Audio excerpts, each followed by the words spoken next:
Welcome to the Leading Owls podcast, brought to you by Rice University's Door Institute for New Leaders. Each week, we bring you inspiring stories and practical tips from successful student leaders, faculty, and staff, along with leadership experts and coaches that will help guide you in your own leadership journey.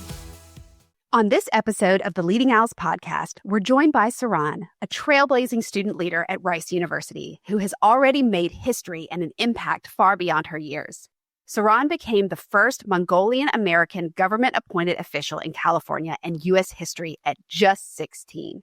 Representing over 850,000 students with disabilities and helping shape policy that has reached hundreds of thousands globally. Her advocacy work spans national and international organizations, contributing to 6 bills signed into law and driving systemic change in disability rights, education, and youth mental health. Now at Rice, Saran studies political science and global affairs while holding multiple leadership roles at Sid Richardson College and serving on the Students with Disabilities Student Association.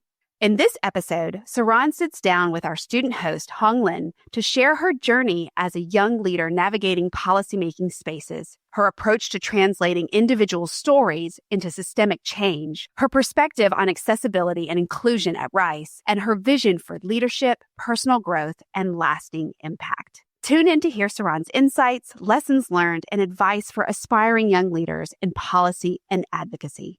Hello and welcome to the Leading Owls podcast. I'm your host, Hong Lin, and today I'm joined by a lovely and wonderful guest here, Saran. Do you want to say hi? Hi, everyone. Hey, do you want to first introduce yourself to the listeners? So my name's Saran. I'm a freshman at Sid Richardson College. I'm originally from California. So I was born in Berkeley and I was raised in Alameda, California. So I'm from the Bay, but I am also a Mongolian. My ethnicity is Mongolian. I'm Mongolian American. So a lot of my family is from Mongolia. So yeah. Yay, thank you. So before we're going to get into this, can you tell us a bit about your background and what your interest in policy and advocacy work so early on? I would say what inspired me in my interest in policy and advocacy so early on, but probably because of my lived experiences. For 13 years of my childhood, I was a special needs student. I was neurodivergent, so I was always on accommodation services and things like that. I've always struggled as a neurodivergent student growing up, so I've been in that education system and been in IEP for about 13 years. I've always been in my own bubble. I've struggled to have friends, and I struggled a lot in school in general. So I would say all those years of bullying and trauma and things like that, it kind of inspired me to use my lived experiences to drive those changes in my community. So that led me to become very passionate about policy work, be passionate about advocacy, be passionate about all those type of things and the education, social welfare, and other types of systems as well. So what experiences growing up in a Mongolian American household influenced your sense of identity and leadership? One key thing that I would say in my household and a lot of Mongolian communities was silos and stigmas. Growing up as a Mongolian American youth, neurodivergent, a lot of families didn't want to talk about their kids being neurodivergent. A lot of families don't want to talk about that. A lot of families, they would look down at you because you have these type of disabilities, you have these type of conditions, right? And often, they don't want to talk about it because it's too stigmatizing for them. It's uncomfortable because it's too stigmatizing for them. It's they don't know how to advocate for their parents. They don't know how to advocate for their communities and things like that. So it makes it hard for people to get services and accommodations. I feel for me, there was that piece of stigma, but there was also this piece of my parents of knowing, not knowing how to advocate for me or not knowing how to translate for me. And I feel that was a very issue growing up because it kind of left me on a burden that I had to advocate for myself. I had to be that connector to my parents, my special ed department, to my parents, my teachers. There's always this constant cycle because a lot of my teachers didn't want to work with my parents. It was there's always this thing. I would have to go back and forth. And they'd be like, Saran, I don't know this. Go ask your counselor. I'm and I go to my counselor. She's I don't know that either. Go ask your parents. I'm my parents don't know that either. So it's it became this issue of silos. And it's in a lot of my childhood, it was how do I break those silos? Because I was often traumatized by those silos. It didn't happen to me. It happened to so many Mongolian communities. It's they don't have anyone to look up to. For me, growing up, I didn't have anyone to look up to. I mean, I could look up to a gymnast or whatever, Olympic athlete, whatever they've done. I could look up to those people if I really wanted to, right? I could look up to the president of America and things like that, right? But the thing is, none of those leaders that a lot of people looked up to looked that can embody what I've been through or have similar things like me or look or feel like me, right? And there was no such thing as Mongolian American leaders in the US. I mean, you had Mongolian leaders in STEM, you had them in tech, but you never had them in government, right? You never had them in advocacy spaces. So that kind of drove me to become the first Mongolian American official in the United States. And in California's history of serving as a student commissioner for the California Department of Education Advisory Commission on Special Education, which that led me to represent over 850,000 students with disabilities across California for the last 2 years. And I felt like I did that because I realized that who is it going to be? Is it going to be someone who thinks they know the system? Or is it going to be me who my community needs me, or someone I can be a powerful voice for the Mongolian communities, but also for many, many other types of communities? So that's why I became my own leader. I know that little me will be very, very proud and very happy because she has found someone to look up to, which is me, who's older. Oh, that's so inspiring. So kind of transitioning into that, how did that opportunity come about? When I was a freshman in high school, I became a caregiver for my twin cousins. Before my freshman year, I went to Mongolia for about a year and a half. I was actually stuck there because of the pandemic. And they were like, we closed international travels. And then I remember I had to take care of my grandma who had stage 4 ovarian cancer. And as I was taking care of her, she asked me, like, before she passed away, she was like, can you raise your twin cousins with your parents? And I looked at her and I was like, that is a crazy ask to ask a 14-year-old. And this was beyond what a 14-year-old would be doing who was transitioning from middle school to high school. So I said yes to that. I was so uncertain about what my future would look like for high school because at that age, I was caring about like drafting my high school plan, drafting my club applications, drafting friendships and things like that. Really focused on like starting my high school career. But what I was focusing on was being a caregiver for my twin cousins. So in freshman year, I became a caregiver for my twin cousins. And I had to advocate for them 24/7. And growing up, I used to hate my disability so much. I used to hate being called neurodivergent. I used to hate those words so much to the point, like, I never wanted to be identified it. I mean, like, my childhood dream was I want to be a normal kid and I want to fit in like everyone else. But, like, as I was taking care of them, my trauma came back and it reinforced me to, like, actually, like, I can't run away. I can't run away from my disabilities because they exist. Not only did I have to advocate for them, I had to advocate for myself because they needed someone to translate. They needed someone to make sure that they did their homework. They needed someone to teach them letters and things like that. They needed to teach them how to like read and write and things like that. They needed to teach someone how to make friends, something that I struggled with so much in my life that I had to learn it with, them and I had to teach it to them.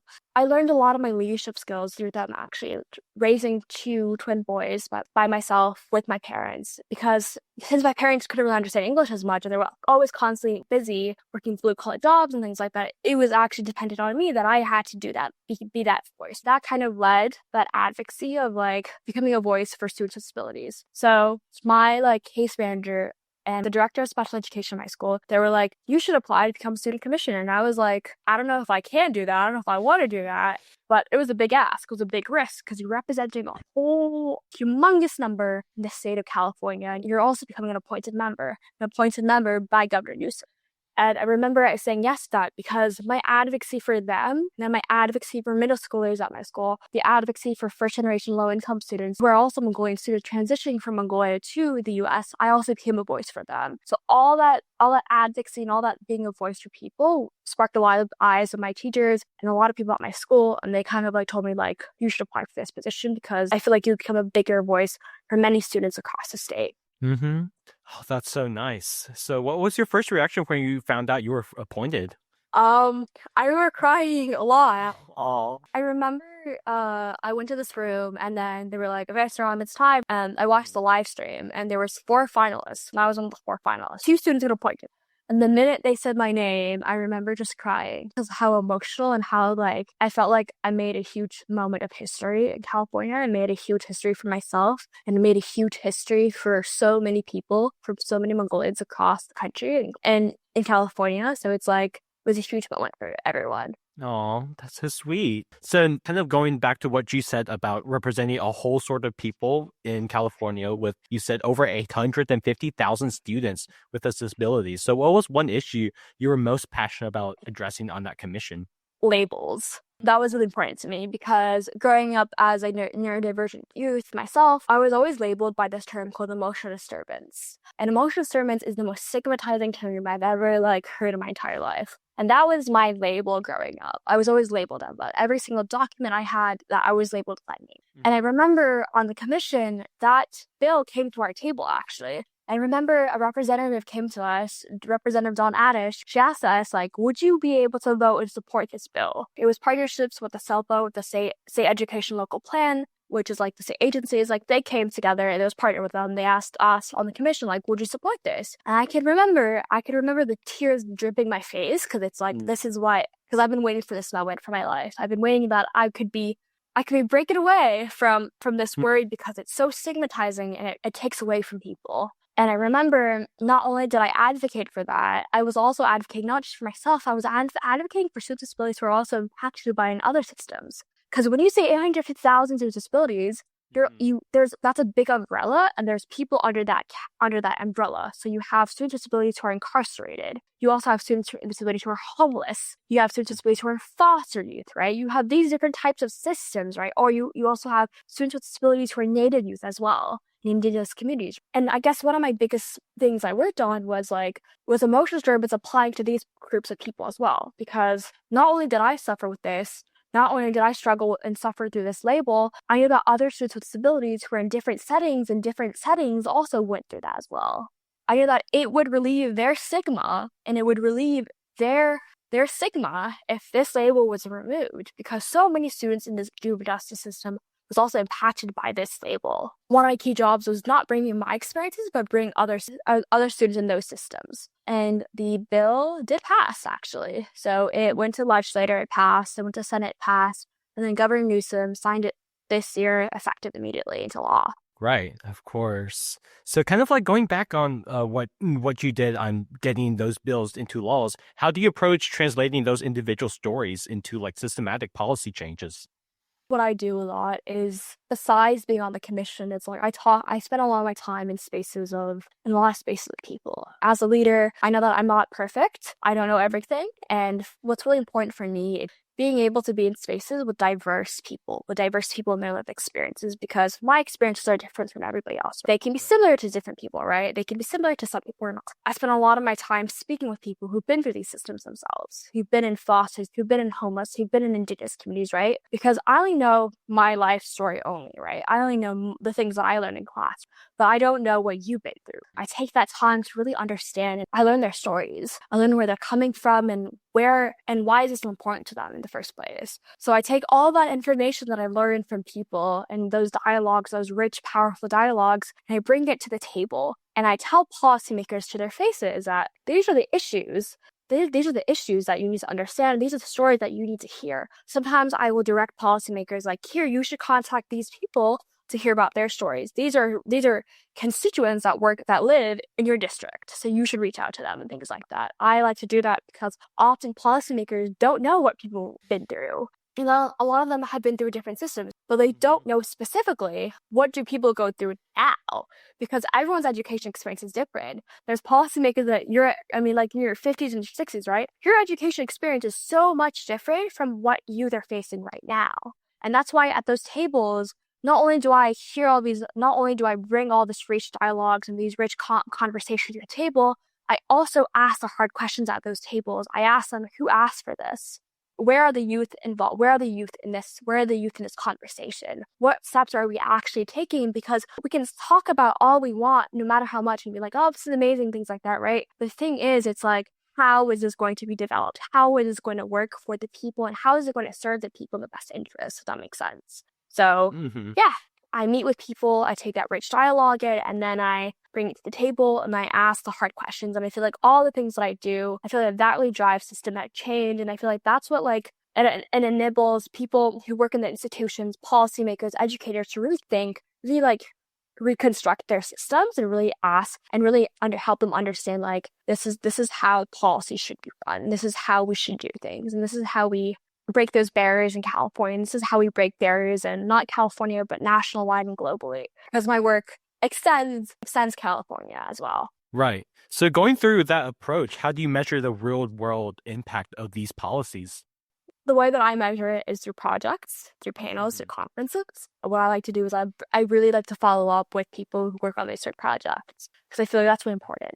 So one key project that I'm working on right now is IDA, so the Individual Disability Education Act. IDA has not been fully funded yet. Congress said that they would give us the 40% funding, but we have never gotten that 40% funding. So if we don't get the 40% funding, then how are we supposed to get the services, the money to fund our services and accommodations for students with disabilities across the U.S., right? So I'm part of the IDEA Alliance in California, and what we do is we have projects for that, for IDA, to push for IDA funding. One of the key components of our project was we had a resolution, which was another bill, that went through the state legislature this year, and a few weeks ago, it actually passed. It was a resolution, so it doesn't have to go to governor, so the state legislature has to do it themselves, but the state assembly and the state senate, they both passed it.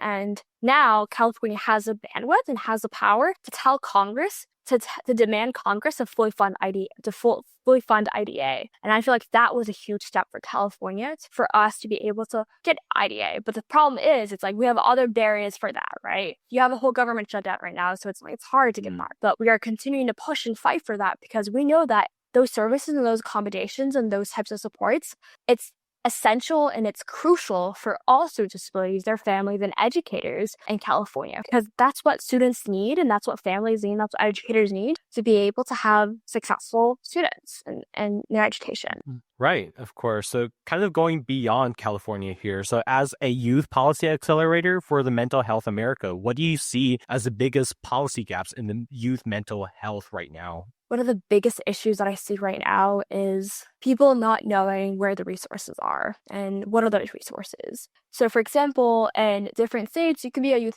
peer specialist. I mean, you can be living when you're 17 or 18, basically. You could become a youth peer specialist. And people don't know that actually exists in some states, right? In California, a lot of people don't know that exists in California. A lot of people don't know the types of resources that the federal government offers or the national organizations offers. The thing that I try to advocate for is how do you get these resources to the people? But you have structural barriers, you have institutional barriers, you have so many different types of barriers are in the way. Right? And it's how do we address that, right? And I feel like that's one of the issues that I'm seeing is resources and accessibility. The part that I advocate for is why is it so hard to get resources in rural areas? Why is it so hard to get resources for those incarcerated in those juvenile justice systems? Because often in juvenile justice systems, they don't have access to these resources. And it's how do we get these resources to those communities in need?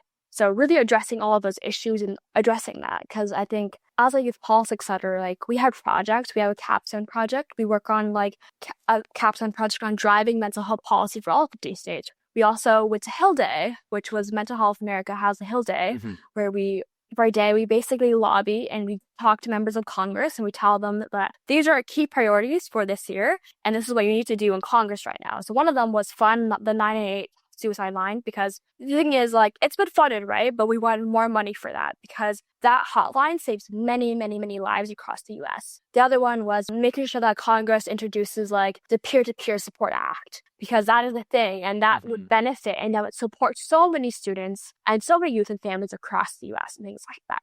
So it's those were our asks. And our asks, a lot of it, it's resource accessibility and those other asks as well. Because I feel without those resources, and if people don't know what there is, then what's the point of these resources in the first place? There's 50 states and there's over millions and millions of people across the U.S., right? And it's about how do you get those resources to the people? Because those resources saves many lives. They help people. It helps people learn and educate themselves, but they're able to grow as people. Right, of course. So speaking of which, if you can design one piece of legislation today, what would it address?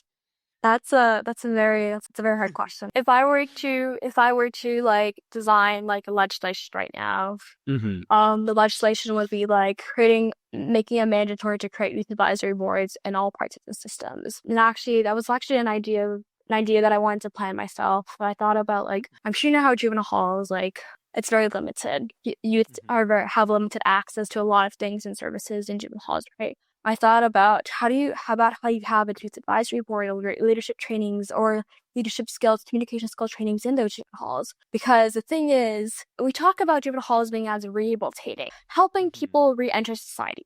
But the thing is, that's not what it does. It oppresses people. It continues to oppress you. And once those youth come out of the system, they don't know what to do because they re-enter the society, right? They don't know where to go. Sometimes their families don't even want them and things like that, right? Sometimes they don't even know how to like get a credit card or go to the bank and things like that, or go grocery shopping, things like that, right? They haven't applied with the right supports, those support systems, right? And those juvenile hall settings, I thought about having a youth advisory board where you have members of youth who are incarcerated who've been through those systems actually come to a board and talk about their lived experiences. And this is what people in our detention centers facing, and talking it with the other people who manage that system. And I feel like that's a way to include youth voices at those tables. Mm-hmm. And I feel like, because I believe that there is light in everywhere I go and there's light in everyone. And I feel like when I was in California, I wrote an article, I did a publication with Disability Rights California and ASELPA, LA County Department of Juvenile Justice. And we made 8 recommendations, and our 8 recommendations were like, one of them was keep youth connected to the community. And invest mental health, invest educators, making sure that mental health is a priority and things like that, right? So I think like a lot of my experiences in working in that field, but also learning more, because school to prison pipeline is a real thing. And it's about how do I break that system in those treatment hall settings. And a lot of the things that the people that I interviewed with, the people that I worked on this article, they said, we do this work because we want to help people find that light in themselves. And I feel like as a leader, that's important for me. And that's the work that I do, because I know that people would want that. And many people would want that. And I want to see the smiles on people's faces, that they receive their support, they're able to thrive, and they're able to have a good life. Thank you for joining us for the Leading Owls podcast. We will be back next week with more leadership journeys and tips to share. New episodes release each Wednesday. For more information on the Door Institute for New Leaders and our free leader development programs for Rice students, please visit door.rice.edu.